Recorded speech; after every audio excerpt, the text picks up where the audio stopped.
Today we're going to talk about adding and subtracting, multiplying binomials, and rationalization with addition or subtraction in the denominator.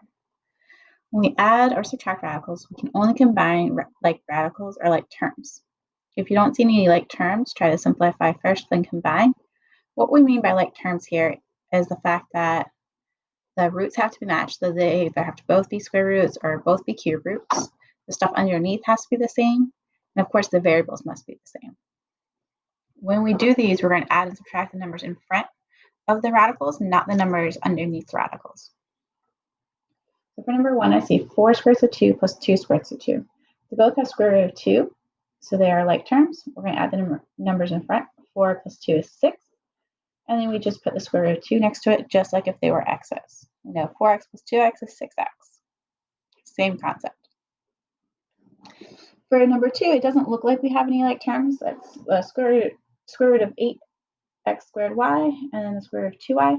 However, we could simplify this one. So we're going to try and do that first. So square root of 8 is the square root of 4 times the square root of 2. X squared, we can simplify that, and then square root of y.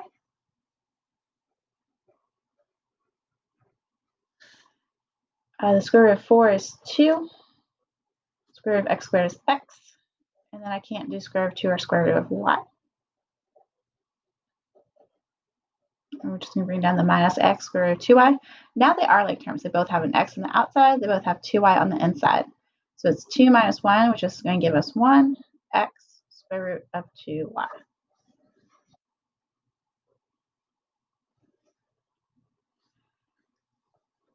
So for number 3, again, it doesn't look like we have any like terms. It's square root of 18, square root of 8, square root of 72.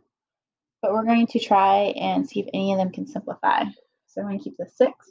Square root of 18 can be square root of 9, square root of 2, plus 4. Square root of 8 is square root of 4, square root of 2, minus 3. 72 can be square root of 36, square root of 2. So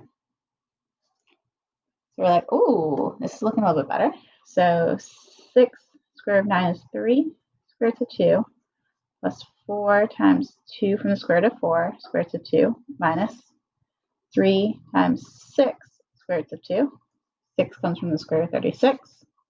We multiply this stuff out front, so we're going to get 18 square roots of 2 plus 8 square roots of 2 minus 18 square roots of 2.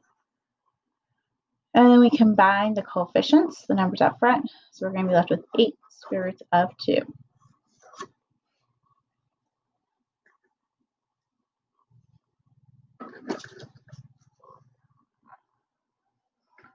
Before we're excited, they all say, so this is a square root of 3, cube root of 3, square root of 3.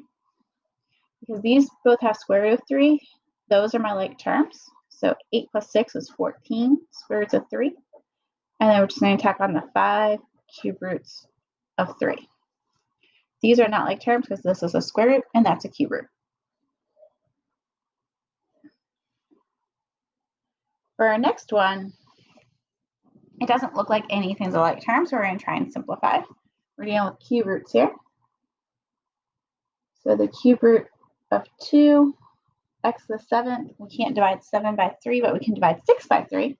So we're going to do the cube root of x to the 6th, cube root of x. I can divide 9 by 3, so we're going to have the cube root of y to the 9th, minus 24. Perfect cube that goes into 24 is 8, so the cube root of 8, cube root of 3. I can divide 3 by 3, so we'll keep the cube root of x cubed. I cannot cube root y squared, but there's nothing that's smaller than 2 that can be cube rooted. Plus, a perfect cube that goes into 128 would be 64. So cube root of 64, cube root of 2, and then x to the 7th is going to be cube root of x6, cube root of x, and then cube root of y to the 9th. The very edge of the paper there. Can't do cube root of 2. Cube root of x to the 6th. 6 divided by 3 is 2, so we get x squared. I can't do cube root of x. Cube root of y to the 9th. 9 divided by 3 is 3, so we get y cubed. We tag on